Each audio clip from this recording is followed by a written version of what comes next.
Chairman పదవి ఇంతకు ముందున్న జడ్పీ చైర్మన్ పాగాల సంపత్ రెడ్డి అకాల మరణంతో ఖాళీ అయిన పదవిని గిరిపోయిన భాగ్యలక్ష్మితో ఫిల్ చేయడం జరిగింది. నిన్న ఆ వార్త వచ్చింది. ఆ వార్త చూసినాక నా మనసు చాలా బాధపడింది.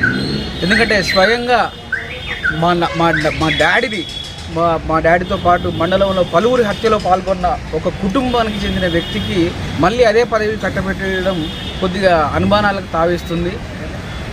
ఆమె భర్త అదేవిధంగా ఆ ఇంట్లో ఉన్న వేరే ఆమె మరుదులు కావచ్చు, లేకపోతే ఇంకా వేరే వాళ్ళు కావచ్చు, అనేక రకాల క్రిమినల్ కేసులను ఎదుర్కొంటూ హత్య రాజకీయాలు చేస్తున్న విషయం ప్రజలందరికీ తెలిసిందే. అట్లాంటి కుటుంబంలో మళ్ళీ ఒకరికి పదవిని ఇవ్వడం బీఆర్ఎస్ పార్టీ తరఫున ఆమెను మళ్ళీ జడ్పీ చైర్మన్ పదవి ఇవ్వడం కొంచెం బాధ కలిగించింది. ఇంకోటి ఏంటంటే రూల్ ప్రకారం సరే జడ్పీ వైస్ చైర్మన్కు నెక్స్ట్ ఆమెకే అవకాశం ఉంటుంది కాబట్టి ఆ విధంగా ఇచ్చినా అని చెప్పేసి సమర్థించుకోవచ్చు. కానీ ఆ విషయంలో పునరాలోచించుకుంటే పల్లా రాజేశ్వర్ రెడ్డికి కానీ బీఆర్ఎస్ పార్టీకి కానీ హుందాతనంగా ఉండేది.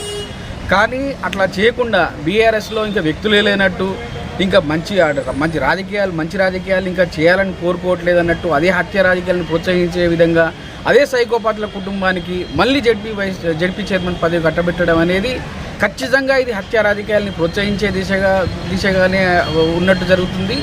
ఇట్లాంటి చర్యల వల్ల మరిన్ని హత్యలు జరిగే అవకాశం ఉంది.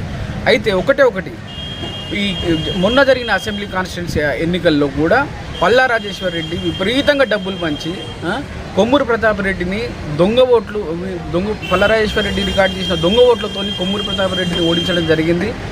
నీతివంతమైన రాజకీయాలు అవినీతిపరమైన రాజకీయాలు ముత్తిరెడ్డితోనే అంతమైతే అనుకుంటే దురదృష్టవశాత్తు మళ్ళీ పల్లా రాజేశ్వర్ రెడ్డి కూడా అదే విధమైన రాజకీయాలు కొనసాగిస్తున్నట్టుగా అర్థమవుతుంది.